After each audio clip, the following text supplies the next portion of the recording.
ठीक है। चलो आज के लेक्चर में हम लोग देखेंगे कि डी एंड एफ ब्लॉक का रिवीजन, और जितने भी सवाल आपके इंपॉर्टेंट आए हुए हैं डी एंड एफ ब्लॉक से वो सारे सवाल हम लोग करने वाले हैं। ठीक है, जितने भी सवाल देखो डी एंड एफ ब्लॉक से पूछे जाते हैं वो अमूमन जितने भी इंपॉर्टेंट सवाल है वो सारा हम लोग करेंगे, ताकि आपको सवाल का मतलब क्या, इससे बहुत सारे बच्चे होते हैं लिखने का तरीका नहीं पता होता है कि आंसर लिखना कैसे होता है, किस तरीके से आंसर दिया जाता है। तो वही चीज आपको मैं बता भी देता हूँ कि किस तरीके से आंसर आपको लिखना है। जैसे पहला सवाल जो अपने पास है, एक सवाल मैं देखता हूं पहले, देखो ध्यान से पहला सवाल क्या कह रहा है, अच्छे से सुनना। एक एक सवाल में लिखते चल रहा हूं, आप सुनते चलिए, उसको ध्यान से देखते चलिए। पहला सवाल ये कह रहा है बेटा कि transition metal of 3D series exist maximum oxidation state. सुनना बेटा, ट्रांजिशन स्टेट, पहला सवाल क्या कह रहा है कि जितने भी ट्रांजिशन स्टेट होते हैं 3D सीरीज की, ट्रांजिशन स्टेट या transition element of 3D series so maximum oxidation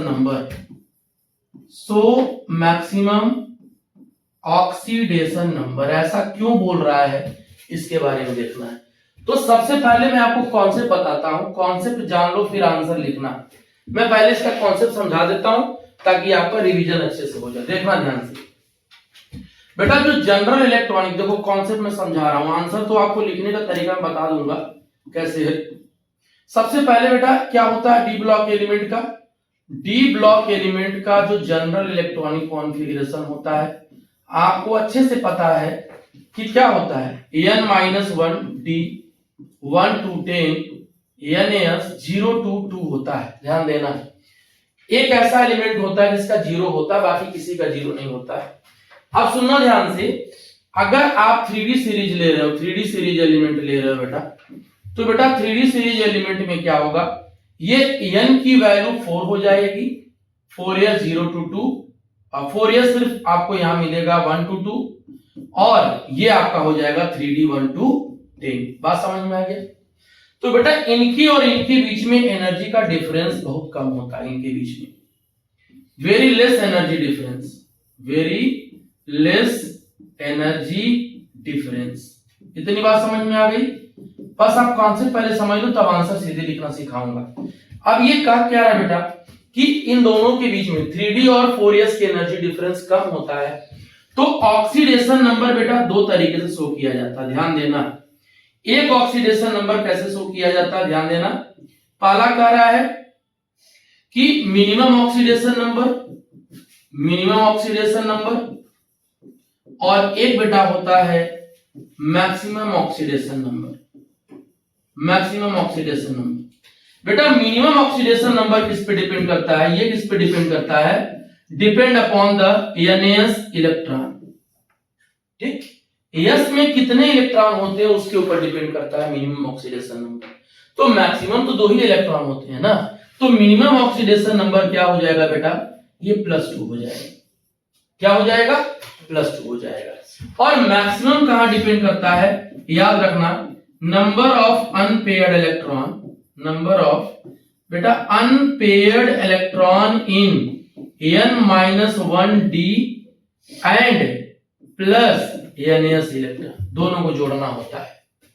जितने अनपेयर्ड इलेक्ट्रॉन बेटा इसमें आएंगे, जितने अनपेयर्ड इलेक्ट्रॉन इसमें आएगा n-1 में, उसको और s में जो इलेक्ट्रॉन है उसको जोड़ दोगे तो मैक्सिमम ऑक्सीडेशन नंबर होता है। ठीक है ना। जैसे मान लो कि अगर हम मैग्नीज का कॉन्फ़िगरेशन निकालते हैं, सपोज करो, तो बेटा मैग्नीज का कॉन्फ़िगरेशन जो होता है वो क्या होता है, ये आर्गन होता है, आपको भी पता है। ये क्या होता है 3D 5 और 4s 2 होता है बेटा। तो अगर आपको मिनिमम ऑक्सीडेशन नंबर देखना है तो आप क्या करिए, s का इलेक्ट्रॉन निकाल दीजिए। जब s का निकालोगे तो +2 आएगा ना, और d में कितने हैं, 5 अनपेयर्ड इलेक्ट्रॉन, 1 2 3 4, 1 2 3 4 5, है ना। इसका मतलब होगा कि बेटा मैक्सिमम ऑक्सीडेशन नंबर जो होता है वो क्या हो जाएगा आपका, total unpaired electron in D subshell total unpaired electron in D subshell plus बेटा क्या हो जाएगा एनएस इलेक्ट्रॉन, ठीक है ना। तो कितना है यहाँ 5 इलेक्ट्रॉन है और ये 2, यानी टोटल कितना हो जाएगा +7। इसका मतलब मैग्नीज जो होता है ना बेटा मिनिमम +2 शो करता है और मैक्सिमम क्या शो करता है +7, ठीक है ना। इसी तरीके से ऑस्मियम भी अपना होता है जो +8 शो करता है, क्रोमियम जो होता है वो +6 शो करता है, मैग्नीज जो होता है वो +7 होता है। ये सारे मैक्सिमम ऑक्सीडेशन नंबर वाले होते हैं। क्लियर है। तो आपको कॉन्सेप्ट क्या लिखना है, कॉन्सेप्ट ये लिखना है आपको, जब भी लिखना है तो ये आपको ध्यान देना होगा कि ऑक्सीडेशन नंबर निकालने के लिए क्या ट्रिक होता है। पीछे आ जाओ यहाँ पे। अब मैं तुमको आंसर लिखना बताता हूं, किस तरीके से आंसर लिखना है ये ध्यान दो। कहा कि क्यों मैक्सिमम ऑक्सीडेशन नंबर शो करता है, क्योंकि लिखोगे आंसर यहां लिखोगे कि because very less energy difference between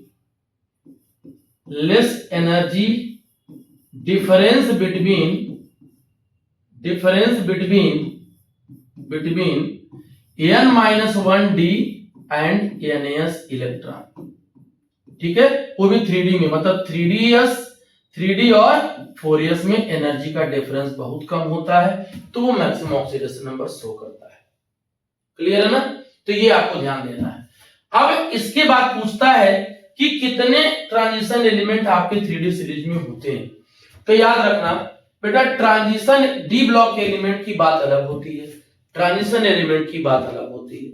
जब आपको डी ब्लॉक एलिमेंट का कॉन्फ़िगरेशन पूछेगा बेटा, configuration of D block element अगर पूछेगा आपसे, तो configuration of D block element जब लिखना तो बेटा n-1 d 1 to 10 और NaS 0 to 2 लिखना, और यहां पर नोबेल गैस आ जाएगा, ठीक है, कोई ना कोई नोबेल गैस रहता है। लेकिन अगर आपसे ट्रांजिशन एलिमेंट का आपको पूछेगा कॉन्फ़िगरेशन ऑफ ट्रांजिशन एलिमेंट, तो बेटा इन दोनों में फर्क होता है। बेटा ट्रांजिशन एलिमेंट वो होता है जिनके बैलेंस सेल इनकम्प्लीट हो, बैलेंस सेल क्या हो इनकम्प्लीट हो, चाहे वो ऑक्सीडेशन न्यूट्रल फॉर्म में, आइदर इन न्यूट्रल फॉर्म और in oxidation form, either in neutral form और इन ऑक्सीडेशन फॉर्म या अनायनिक फॉर्म में। बात समझ में आ रहा है कि नहीं बेटा।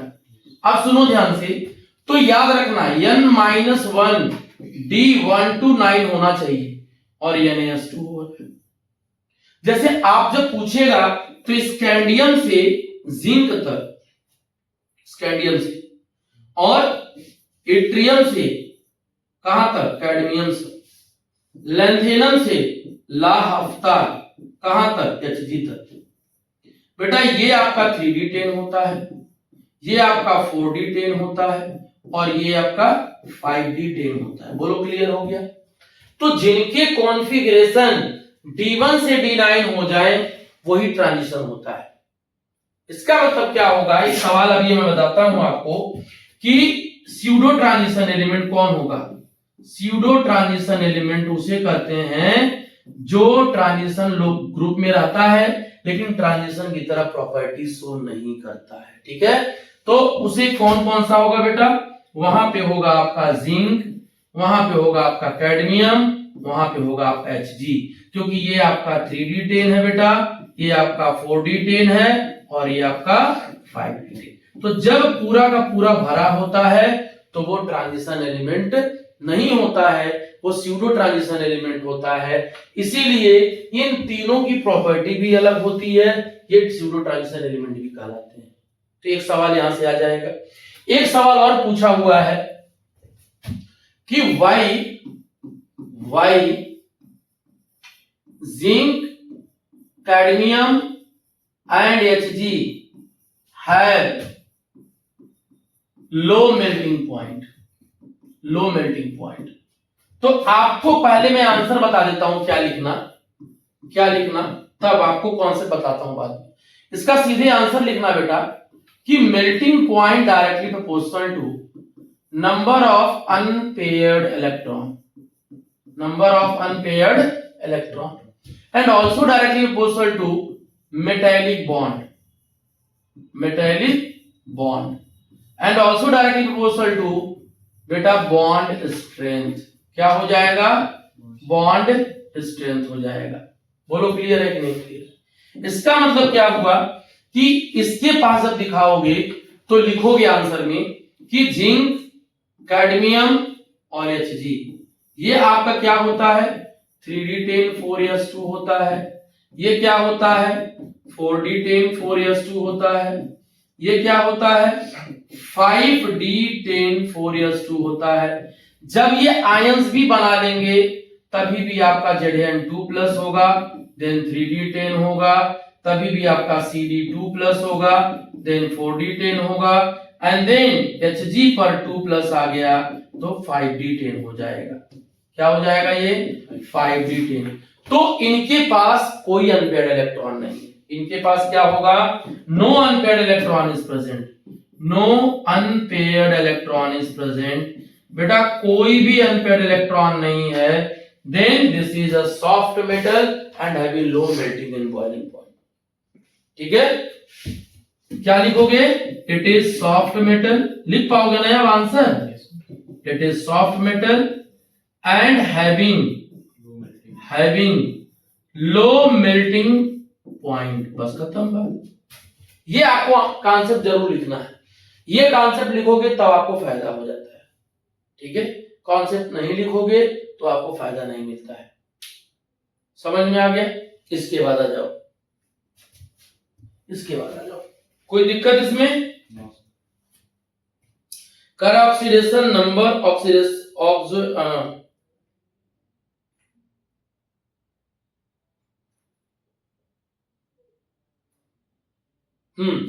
क्या कह रहा है? Zirconium and hafnium have almost identical radii give reason. बहुत अच्छी बात है. ये सवाल कर रहा है. कह रहा है zirconium and hafnium, zirconium and hafnium have similar radii, have similar radii give reason. तो आपको कुछ नहीं करना है, गिव रीजन. जैसा सवाल, जितने नंबर का सवाल उतने नंबर का आंसर देना होता है. तो याद रख लेना, ड्यू टू लेंथेनॉइड कॉन्ट्रैक्शन. याद आ रहा किसी को? Due to lanthanoid contraction the size of 4d series element and 5d series element are same. बात समझ में आ रहा है?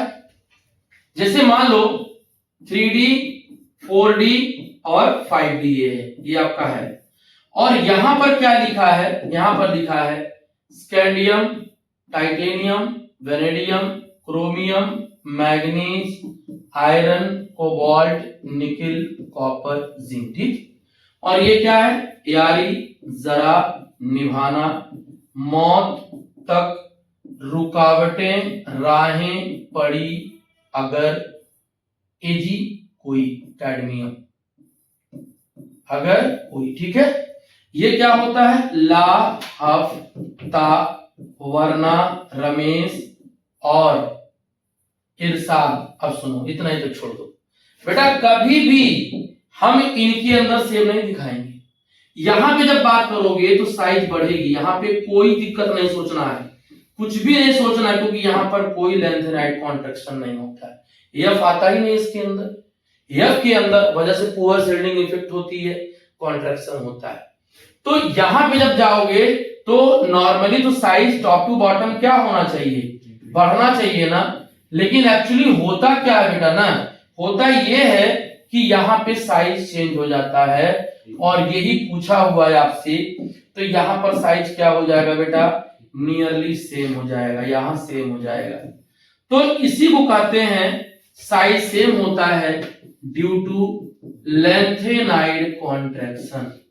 Lanthanide contraction. बोलो समझ में आया कि नहीं आया? तो आपको ये बात समझा देना, कोई दिक्कत कोई चीज इसमें, कोई प्रॉब्लम? अब सुनिए ध्यान से। इसके बाद आता है बेटा कि एक सवाल और पूछ रहा है इसमें, ध्यान देना। क्या सवाल है?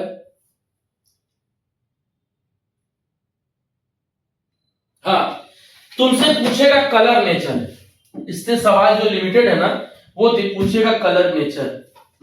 बेटा कलर बिहेवियर पूछेगा आपसे। क्या पूछेगा? कलर बिहेवियर की आप इसके कलर बिहेवियर बताइए। फला कलरलेस है और फला कलर्ड है, इसके बारे में बताइए। आप क्या इसके बारे में आप बोलेंगे? तो कैसे दिखाओगे ये ध्यान देना। कलर बिहेवियर कैसे सोचोगे आप, ये पहले समझ लो। बेटा ध्यान देना कि कोई भी कॉम्प्लेक्स किसी मेटल कटायन से ही बनेगा। तो कोई भी कॉम्प्लेक्स आप ले लीजिए, कोई भी कॉम्प्लेक्स या कोई भी कंपाउंड, बेटा कोई भी कंपाउंड आप ले लीजिए, तो बेटा वो जो कंपाउंड होगा, अगर उसमें डी ब्लॉक एलिमेंट है, अगर उसमें क्या है, डी ब्लॉक एलिमेंट है, बेटा डी ब्लॉक एलिमेंट है, इसका मतलब कि उसमें कलर बिहेवियर कैसे डिपेंड करेगा? तो कलर बिहेवियर तीन बातों पे डिपेंड करता है। एक डिपेंड करता है डीडी ट्रांजिशन पे, एक डिपेंड करता है डीडी ट्रांजिशन पे, एक डिपेंड करता है आपका क्या कहते हैं एलएमसीटी, याद आ रहा है? Ligand to metal, ligand to metal charge transfer concept, charge transfer, ligand to metal charge transfer. एक होता है पोलराइजेशन। क्या मिलेगा अपना? पोलराइजेशन। तो हमारे सिलेबस जो अभी इस चैप्टर में सवाल मिलेगा, दो से मिलेगा। तो कैसे जानेंगे कि डीडी ट्रांजिशन होना चाहिए? नॉर्मली बेटा कलर प्रॉपर्टी वो शो करेगा, कलर प्रॉपर्टी बेटा वो शो करेगा जिसके पास D1 से D9 इलेक्ट्रॉन हो, जिसके पास क्या हो, D1 से D9 इलेक्ट्रॉन। अनपेयर्ड इलेक्ट्रॉन होना बहुत जरूरी है। यहां पे at least one unpaired electron should be present, at least one unpaired electron should be present, electron should be present, ऐसा ये बोल रहा है बेटा। अगर आपसे कोई पूछ दिया कि सामने वाला कंपाउंड कलर है, तो एक बार उनको बोलना, उनके मुंह पे बोल देना कि सर कलर तो तभी होगा ना जब D1 से D9 होगा। कभी भी नॉर्मली बेटा D0 कभी भी कलर नहीं होता। नॉर्मली कंडीशन पे इसको कलरलेस होना चाहिए। क्या होना चाहिए बेटा? कलरलेस होना चाहिए नॉर्मली। ठीक है, मैं नॉर्मली बार बार यूज कर रहा हूं इसीलिए। लेकिन कहीं एक्सेप्शनल केस मिलेगा आपको, जैसे एलएमसीटी में। यहां कुछ ऐसे हैं जो D0 होते हुए भी वो कलर बिहेवियर शो करते हैं। क्लियर है ना? क्लियर है? अब सुनो, जैसे हम डीडी ट्रांजिशन की बात कर लें। बेटा डीडी ट्रांजिशन क्या कहलाता है, ध्यान देना। जब एक अनपेयर्ड इलेक्ट्रॉन एनर्जी पाने के बाद वो क्या करता है, वो क्या करता है, इलेक्ट्रॉन को लेकर के हायर एनर्जी लेवल में चला जाता है। कहां चला जाता है? हायर एनर्जी लेवल में। क्लियर है ना? तो उसे डीडी ट्रांजिशन कहते हैं। जैसे मान लो कि अपने पास यहां पर हम ऑर्बिटल दिखा रहे हैं, यहां पर 1 2 3 4, एक मान लो हम D9 ले रहे हैं, ठीक है ना? और 1 2 3 4 5 6 7 8 9, एक अनपेयर्ड है। और आप जब कॉम्प्लेक्स देख लेना, कॉम्प्लेक्स का नेचर क्या है। मान लो हम इस तरीके से कॉम्प्लेक्स ऑक्टाहेड्रल की बात कर रहे हैं, तो आप वीक फील्ड लिगेंड है या स्ट्रॉन्ग फील्ड लिगेंड है, इलेक्ट्रॉन की पेयरिंग या भरना सेम होता है, याद करो। D9 में लिगेंड कोई भी हो, चाहे वो लिगेंड बेटा स्ट्रॉन्ग फील्ड लिगेंड हो, चाहे वो लिगेंड क्या हो, वीक फील्ड लिगेंड हो, सेम आएगा। जैसे 1 2 3 4 5 6 7 8 9 आएगा ना, चाहे जैसे भी भरोगे। अब ये जो है, आप अगर लोअर एनर्जी लेवल में आ रहा, मान लो इलेक्ट्रॉन हमारा लोअर एनर्जी में आ रहा है, सपोज कर लो, मान लो यही सपोज करते हैं हम D1 ही ले लेते हैं, सपोज कर लो हम D1 ले लेते हैं, सॉरी हम D1 ले ले रहे हैं। आपको डी दिखाने के लिए कि क्या होता है।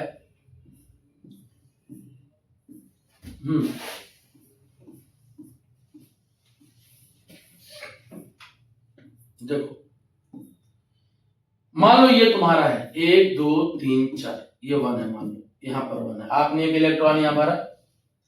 अब ये क्या करेगा, किसी एक्सटर्नल सोर्स से एनर्जी को एब्जॉर्ब करेगा। एनर्जी का डिफरेंस आप जानते ही हो। ये एक्सटर्नल सोर्स से एनर्जी लेगा और एनर्जी लेकर के ये क्या करेगा, ऊपर भाग जाएगा, जंप कर जाएगा और यहां जाके एग्जिस्ट करेगा। लेकिन उस जगह पे एनर्जी का डिफरेंस इतना ज्यादा, इतनी हाई एनर्जी लेवल में है कि अपने खुद को अनस्टेबल फील करेगा। तो करेगा क्या बेटा, कुछ समय के बाद ये वही काम करेगा जो इसको अच्छा है। भाई कहता है हम क्यों अनस्टेबल होने जाएं, हमको भी तो स्टेबल होना है। तो क्या करेगा, यहां से एक इलेक्ट्रॉन जो ऊपर गया था वो जब वापस नीचे आएगा बेटा, तो उस दौरान कुछ amount of energy in the form of radiation क्या होगा, रिलीज होगा। और जिस कलर का उसमें आपका रिलीज होता है उसका कंप्लीमेंट्री कलर दिखाई देता है। ठीक है, अगर अनपेयर्ड है तो कलर सीधे लिख देना due to d transition. It is colour due to d transition. जैसे मान लो कि जिंक अगर Zn2+ में कोई कंपाउंड बना रहा है तो इसका मतलब क्या होगा, आप दिखा देना कि आर्गन है, यहां पर ये 3D10 है, ये 4s2 है। तो लिख देना आंसर में, क्योंकि एक लाइन लिख के अंडरलाइन कर देना, due to the absence of unpaired electron, due to the absence of unpaired electron no dd transition will occur, no dd transition will occur। बेटा अगर dd ट्रांजिशन नहीं हो रहा है तो hence it is colorless, it is colorless। बोलो clear हो गया, समझ में आ गया कैसे लिखना इसका आंसर। लेकिन अगर मान लो बेटा कि अपने पास 3D10 नहीं है, 0 आ गया, फिर भी कलर हो रहा है, तो आंसर में जैसे पूछेगा कि why KMnO4 is pink color, KMnO4 is pink color या purple colour, although it have zero electron in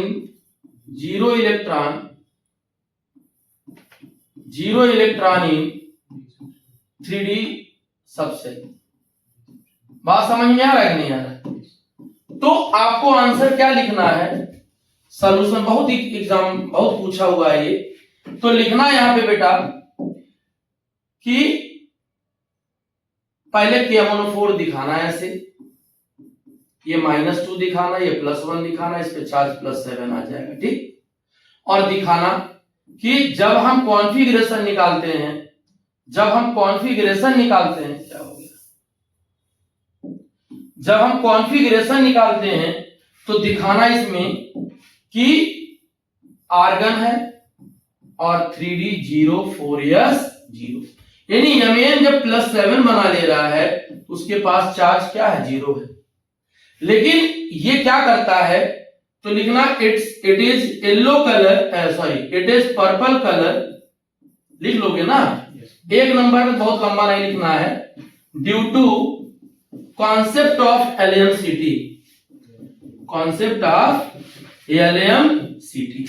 और उसको अंडरलाइन कर देना, आंसर हो जाए। बात समझिए आप लोग, क्लियर है ना। तो ये आपको ध्यान देना। एक सवाल देखो इसी का है, मैं आपको ऐसे रोक दिया था, अभी बताया नहीं था। क्या सवाल है यहाँ पर, ध्यान देना। ये आपका 2010 का सवाल है, पुराना तो है लेकिन अच्छा सवाल है। करा La3+, जहां जिंक आपका 50 एटॉमिक नंबर 57 है और ल्यूटेटिनियम आपका एटॉमिक नंबर 71 है। करा do not show any colour in the solution, give reason. Do not show any colour in the solution. तो बेटा इसका आंसर क्या लिखोगे, अगर कलर नहीं दे रहा है इसका मतलब क्या हो रहा है, नो डी ट्रांजिशन, कलरलेस हो गया ना ये। अगर ये कलरलेस करा, डू नॉट शो कलर या it is colourless, it is colourless, तो क्या लिखोगे? अब देखो ल्यूटेटेनियम कहां मिलेगा? ला हफ्ता, वरना रमेश और इरशाद पिटेंगे और हॉस्पिटल जाएंगे, ठीक है। और सबसे नीचे आओगे 4f और 5f में, तो क्या मिलता है? पूरा भरा का भरा इलेक्ट्रॉन रहता है। सिर्फ 4f1, 5d10 और 6s2 आता है इसके केस में। किस वाले की? ये तो लैंथेनम सीरीज का है, ये तुम्हारा क्या होता है? ये एक्टेनम सीरीज में आ जाता है। याद आ रहा है? तो क्या होता है कि क्या उसमें मैंने बताया था, सिप्रा नायडू पैंट संभालो, इसमें तुम गुड़िया टाइप दिखती हो, अरे तुम ये भी लो। याद आ रहा है? तो वो थोड़ा पापड़ यूं नपेंगे, पुराने आम कम बिकेंगे, मैडम नाश्ता लाओ, यूं फरमाओ। याद आ रहा है? तो ल्यूटेटिनियम, तो सीधे क्या लिखना है? Due to the absence of, due to the absence of unpaired electron, unpaired electron, और लिख सकते हो that is no d transition. या अगर एफ है एक्टिन, मतलब मान लो एफ ब्लॉक का है, तो एफ ब्लॉक के लिए क्या लिखोगे? No F transition. बोलो क्लियर है कि नहीं क्लियर है? आपको जैसे लिखना है वैसे मैं बता रहा हूं, अंडरलाइन कर देना आंसर के पीछे। क्लियर है? सीधे अंडरलाइन कर दोगे तो नंबर आपको वहां से एग्जामिनर देखता है ना कहां लिख रहा है बच्चा, तो उसी को पढ़ के बस सीधे आंसर दे देता है, मतलब नंबर दे देता है। फिर देखो एक सवाल और पूछा हुआ, बड़ा अच्छा सा सवाल इसमें है, बड़े अच्छे से सवाल दिया हुआ। देखो एक सवाल और कह रहा है, क्या सवाल कह रहा है कि कह रहा है एक्सप्लेन द फॉलोइंग, 2019 का सवाल है बेटा। कह रहा है क्वेश्चन, क्या कह रहा है कि explain the following, explain the following. क्या फॉलोइंग कह रहा है बेटा? क्या फॉलोइंग कह रहा है? पहला कह रहा है कि आउट ऑफ स्कैंडियम 3+, फिर cobalt 2+ and chromium 3+ ions, only scandium 3+ is colorless in aqueous solution। अब आपको मैंने क्या बोला था कि जब भी कलर के बारे में पूछे वो, तो एक के दिमाग में अपने माथे में रखना कि ट्रांजिशन दे रहा है कि नहीं। तो आप जिसके बारे में पूछ रहा उसको बोलो, बाकी छोड़ दो। स्कैंडियम का कॉन्फ़िगरेशन निकाल लेना और उनको शो करना, क्योंकि एग्जामिनर ढूंढता है सुकून वाला। तो ये हो जाएगा 4s2। बात समझ में आ गया? अब जब आप 3 पॉजिटिव चार्ज दिखाओगे बेटा, इसका मतलब स्कैंडियम ने 3 इलेक्ट्रॉन लूज कर दिया और 3+ बना लिया। यहां क्या था? आर्गन 3d1 था बेटा, 4s2 था। अब क्या हो गया? Argon 3d0, 4s0। सीधे ऐसे उनको अंडरलाइन करके कह देना 0 electron, no dd transition, no dd transition, hence it is colourless, hence it is colourless हो गया। तो जैसे सवाल को कलर से एक सवाल पक्का आना है, आता ही आता है, तो आपको टेंशन नहीं लेना है। आगे चलते हैं, यहां कोई दिक्कत नहीं हो रहा है। फिर आ गया जो कलरलेस मैग्नेटिक बिहेवियर। एक सवाल यहां से भी अच्छे अच्छे आते हैं बेटा। क्या होता है मैग्नेटिक बिहेवियर में? बेटा आपको एक चीज आपको पूछा हुआ है कि ये पैरामैग्नेटिक है, ये डायामैग्नेटिक है, क्यों ऐसा हो रहा है, ये ध्यान देना। तो आप अच्छे से सुनना ध्यान से, मैं बता भी रहा हूं अच्छे से। मैग्नेटिक बिहेवियर बेटा 2 चीज पे डिपेंड करता है, ध्यान देना। ये 2 होता है, आप भी पढ़े हो। एक होता है बेटा पैरामैग्नेटिक, क्या होता है? पैरामैग्नेटिक। और एक क्या होता है बेटा? डायामैग्नेटिक। होता है कि नहीं होता है? तो याद रखना बेटा, पैरामैग्नेटिक जो होता है उसमें number of unpaired electron is present, number of unpaired electron is present. वहां पे अनपेयर्ड इलेक्ट्रॉन क्या होता है? प्रेजेंट होता है। यहां क्या होता है? नो अनपेयर्ड दोनों में देखो नो लिखे हैं, no unpaired electron is present, unpaired electron will present, ठीक है। तो वो क्या हो जाएगा, that is all electron are paired, all electrons are paired. तो ऐसे केस में क्या होगा बेटा, ये डायमैग्नेटिक होगा। यहां पे मैग्नेटिक मोमेंट जो होता है वो नॉट इक्वल टू जीरो, और यहां पे मैग्नेटिक मोमेंट क्या होता है, ऑलवेज इक्वल टू जीरो। मैं अब मैग्नेटिक मोमेंट का फॉर्मूला क्या होता है, under root an plus 2 bm, याद आ रहा है किसी को?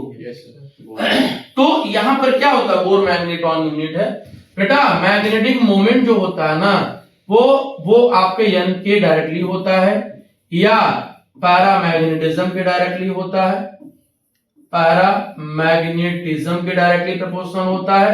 यानी जितना ज्यादा n की वैल्यू अधिक होगा मैग्नेटिक मोमेंट उतना ही क्या होगा, ज्यादा होगा। बात समझ में आ गया? तो देखो एक सवाल इसमें दिया भी है, और याद रखना बेटा, ध्यान देना, एक मिनट,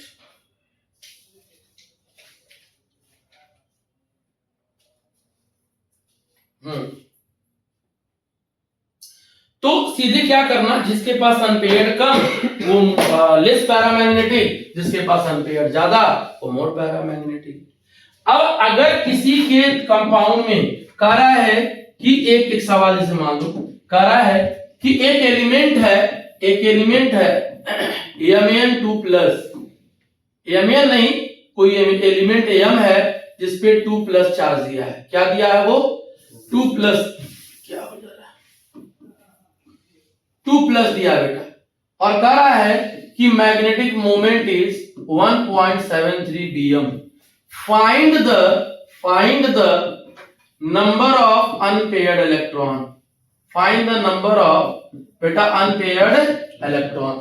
मैंने आपको एक ट्रिक सिखाई थी, आपको मैंने बोला था बेटा कि जो मैग्नेटिक मोमेंट दिया होता है, अगर मान लो x.y bm दिया है, क्या दिया है, x.y bm दिया है, तो ध्यान देना कि डेसिमल के पहले वाला नंबर क्या है, जो डेसिमल के पहले वाला नंबर है वही अनपेयर्ड इलेक्ट्रॉन है, मतलब x is equal to number of unpaired electron हो जाएगा। तो आपके डिफिनेशन में यहां क्या लिखा है बेटा, मैग्नेटिक मोमेंट 1.73 लिखा है, इसका मतलब कि नंबर ऑफ अनपेयर्ड इलेक्ट्रॉन कितना हो जाएगा, 1 हो जाएगा। क्या हो जाएगा, number of unpaired electron is equal to 1। तो हो तो गया आंसर, ठीक है। कहता है कि ये सामने वाला कंपाउंड मोर पैरामैग्नेटिक है और ये लेस पैरामैग्नेटिक है, तो मुंह पे बोल देना उनके कि more paramagnetic means more number of unpaired electron, less paramagnetic means less number of unpaired electron. बोलो क्लियर है सबको? तो देखो एक हमने आज 3-4 लेक्चर आपको समझा भी दिया with the help of numerical, with the help of सवाल, और बाकी के सवाल हम लोग कल, ये चैप्टर कल हम लोग रिवीजन में फाइनल कर लेंगे। आप लोग भी एक बार घर पे देखो सवाल में कौन कौन सा है, कौन कौन सा डाउट है, कल ये चैप्टर हम लोग खत्म कर लेंगे, ठीक है ना। तो इसके बाद हम लोग जब मिलेंगे फिर अगले लेक्चर में हम लोग रिवीजन क्लास में फिर आएंगे, जो चैप्टर आप लोग बोलिएगा वो चैप्टर रिवीजन क्लास में आ जाएंगे, ठीक है। चलिए।